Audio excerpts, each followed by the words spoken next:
Hello, friends. Welcome to Personal Finance Fridays. I'm excited to do this episode. We're going to switch it up a little bit today. If you are new to my channel, I typically cover alternative investments like sports cards and graded comic books, graded action figures, and all the collectible stuff. We mix in personal finance here and there, but I'm going to dedicate an episode every week on Fridays, Personal Finance Fridays, to more general personal finance topics and just things that are coming up in the news that are related to finance stuff that could be interesting for you all. And so thank you very much for joining me here today. If you are new here, please hit that subscribe button, karate chop the notification bell, as my son and daughter would say. We come up with videos just about every day. We've got more than 530 videos on the channel, so we are very consistent. So if you like that consistent content, it will be here for you.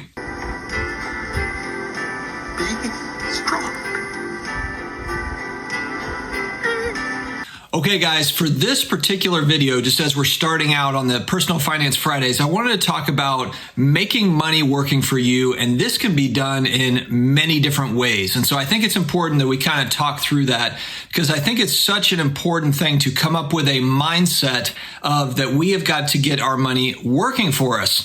A lot of times we're too busy trying to pay bills and pay down debts, and that is a big part of just life in general. I've got a family, I've got kids, I understand that there are plenty of expenses that come along with that. But we, eventually we have to get to a point where we are investor status, we are investing.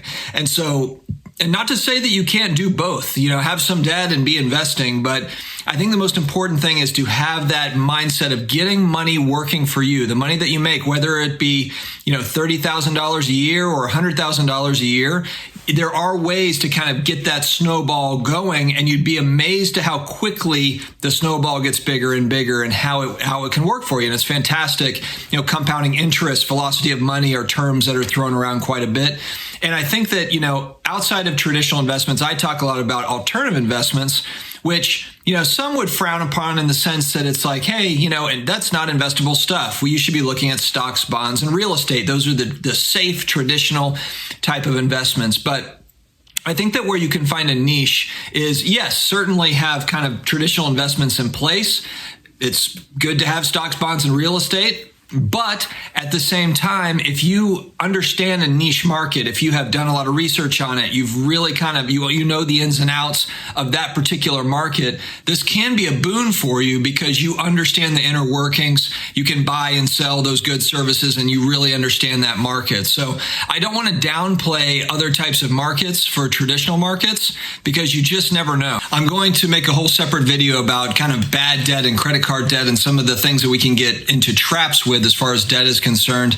And I would even be careful, and again, this is going to go in a separate video, but student loans can really sneak up on you, especially if they happen to be private student loans.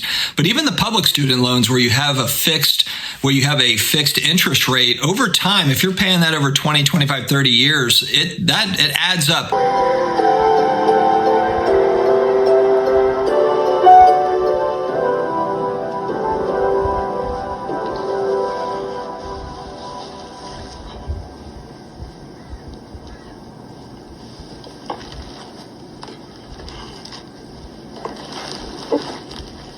There's a lot of people that think that is good debt, and I understand kind of where they're coming from with that. But student loans can be awful. They can be really, really awful, which I'm sure many of you do know. So, and I'm going to cover that in a different topic in a different video. But as we're talking about making money work for us, getting rid of those debts, those bad debts, I think I think that can be priority number one for me. A lot of the bad debts were priority number one, and then you can kind of branch out into some of the other things. But it's never sexy to pay down your mortgage ahead of time, to make that extra principal payment or to make those extra principal payments when you're thinking like, oh man, I could take that money and I could go spend it elsewhere on this or that or this vacation or whatever.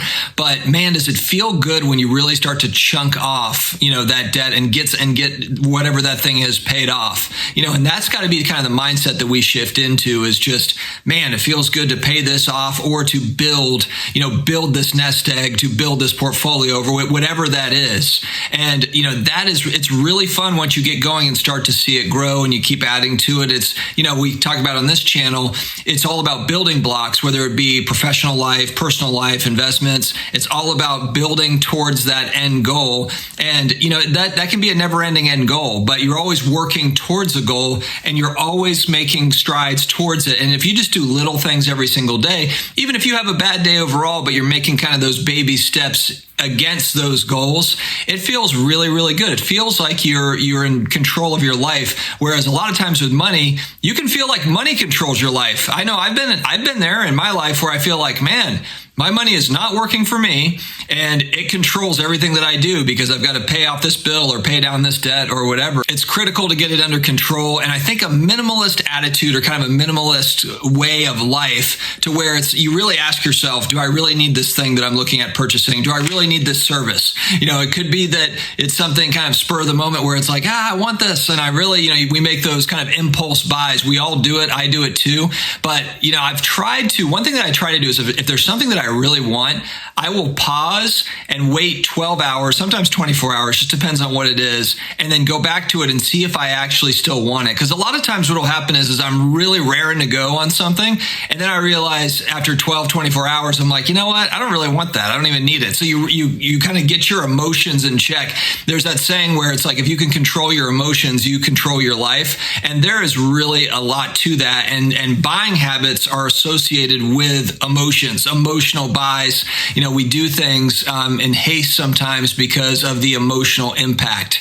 And so, I think that's critical, is just trying to really wrap your head around, what do I actually need and what are the things I want? Separate those things. And that's something that I've had to work out over the years. I'm finally getting to the point where I'm starting to get good at it, but it has taken a long time. I just turned 40.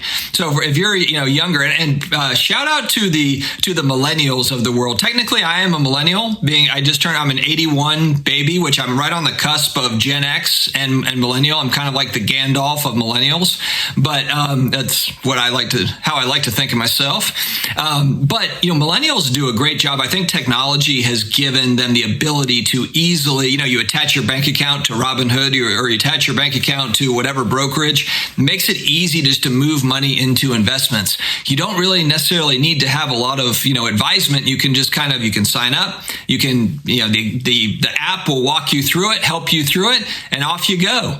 So I think that young people are really doing a great job of taking advantage of some of the platforms and new platforms out there and making money work for them. So guys, let me know what you think. Let me know of new topics that you want covered kind of in this finance space that relates to all of us on a daily basis. And it could be anything, it can be digital currencies. It can be the stock market. It can be real estate related. It could be, whatever you think that could add value to you. I'm also looking to have guests on that work in these spaces as well, do live streams. I already do live streams on my channel, but I'd like to kind of expound that a little bit into this space as well, make it a little bit more broad. So we like to end this, each video on a positive note.